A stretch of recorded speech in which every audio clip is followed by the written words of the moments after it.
Hi, this is Scott Garibay, and today we're going to talk about Dungeons & Dragons, and we're going to talk about Dragonlance Shadow of the Dragon Queen, and we are in Chapter 7, and we finally get to the Lord Soth encounter, right? And I'm not even going to call it a Lord Soth fight, because the player characters absolutely should not fight Lord Soth, which is, I think, is really appropriate, and I think this will upset some people when they get this deep into the book, and be like, hey, you put this big bad there, and we can't really fight him. At this point, they have the player characters have the mirror of reflected past, right? And so they encounter Lord Soth. He is in this high chamber where the Flying Citadel helm is, right? And basically, at this point, he is in control of the Flying Citadel helm, but he has the ability to fight, right? And not only does he have the ability to fight, but any of the Draconians that the player characters have encountered, any of the major Red Dragon Army soldiers can be there. Skeletons, undead, lots of allies. You can have them face Lord Soth on his own, or there can be other allies there. And at this point, basically, the way it's structured, it should just be, actually, you don't really need any extra people. And, Lord Soth doesn't really need any allies. He has more than enough power to kill the player characters on his own. And basically, he has very strong attacks, right? He's got like this brand attack. I think it's called a forbidding brand. And basically, to powerful bludgeoning attack that he does with this mace, right? And he can do a multi-attack. He can hit like 3 times, and it is absolutely devastating. And Lord Soth is really, really dangerous with his regular attacks. He has the ability to spellcast. He has ranged attacks, all of these things. But what really makes him dangerous is his legendary attacks, right? So he has these legendary attacks. He's got 3 of them. Right? And so basically, he's going to move on his own turn. He's going to do a whole bunch of stuff on his own turn. And then, after every single player's turn, he's going to take a legendary action, right? And these are absolutely devastating and allow him to use his regular actions. But he's going to be... But essentially, if there's 4 players, he's going to be acting on every single player's turn at the end of every single player's turn. And if there's 5, maybe there's 1 turn where they're not going to get hammered by this guy, and he is an absolute wrecker, right? And so he's very, very powerful, and he has more than enough juice to to kill at least half, if not all, of the player characters, right? So there's a possibility, and I would say any good player character group, they have about a 10% chance of beating Lord Soth on their own, right?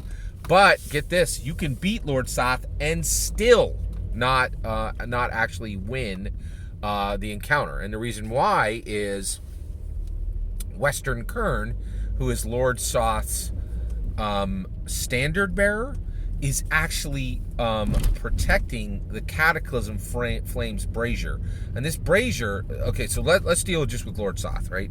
So basically, the player characters, if they listen to any of the non-player characters, they're not going to fight Lord Soth. They're going to get into the chamber, and they're going to put up the mirror of reflected past.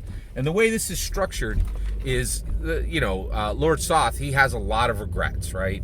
And when it comes to his past, his entire being is past. He's living through like almost close to an infinity number of years cursed, right? So it absolutely makes sense that if the mirror of reflected past is put in front of him, he essentially is paralyzed. This thing was built to defeat someone like him, someone who has a lot of regrets, someone who would love to see a past better, because Lord Soth's past, present, and future are all cursed, right?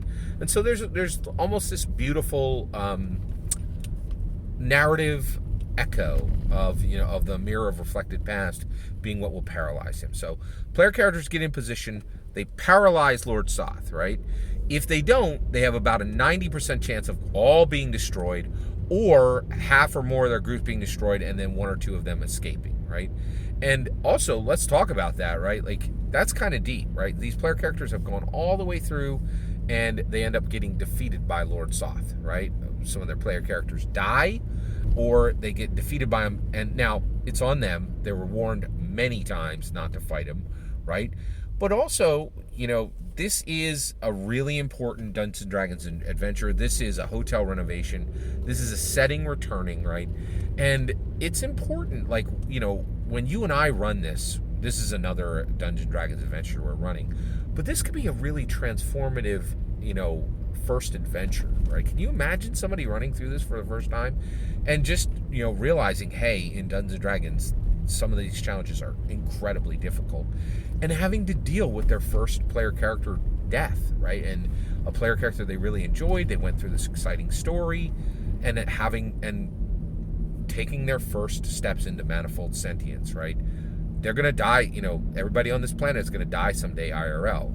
Well, here's your chance to explore death before you get there, right? And this is one of the reasons why people who play Dungeons and Dragons are not normal human beings. They are people who are doing IRL abstraction modeling, and it really gives us this opposable mind. The way humans originally got an opposable thumb, the higher evolved humans now have an opposable mind, and we don't live one life.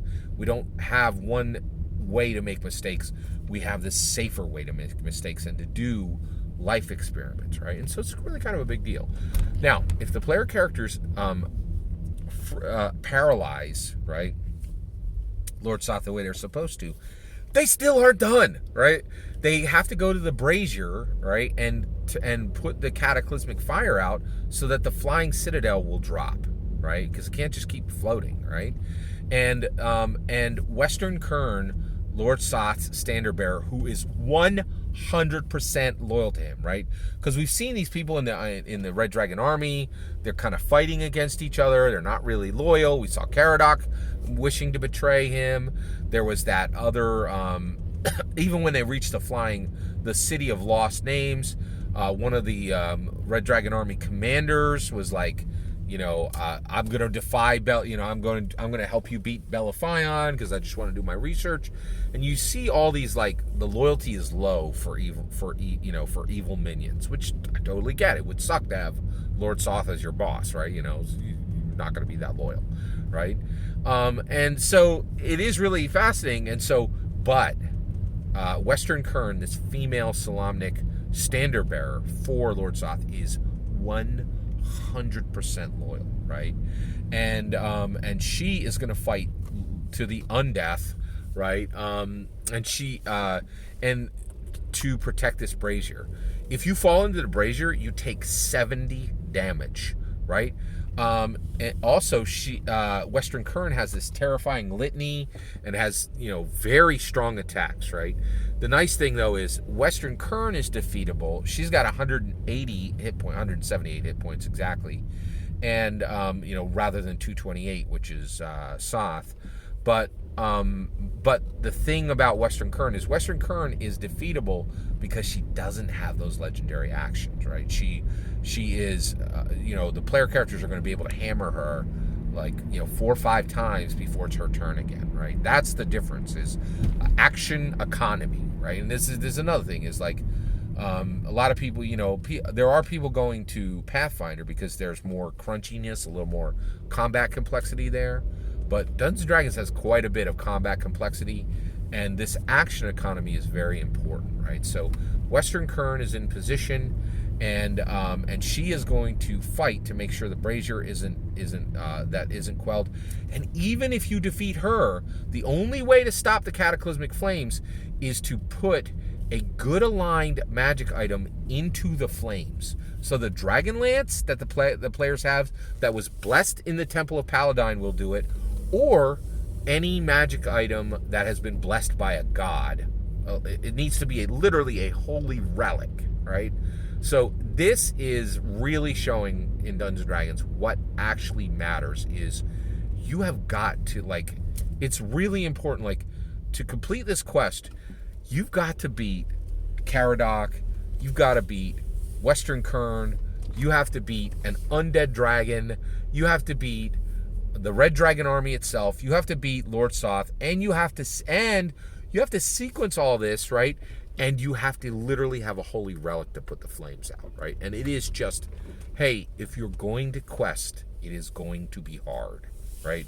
Harder than you ever imagined. And you're going to need to pay attention. And when you do it, there's going to be a celebration because you've done something of significance. Incredible, really, really awesome. And this is the penultimate. There's still one more thing after it. I'm getting to the close of my review of this.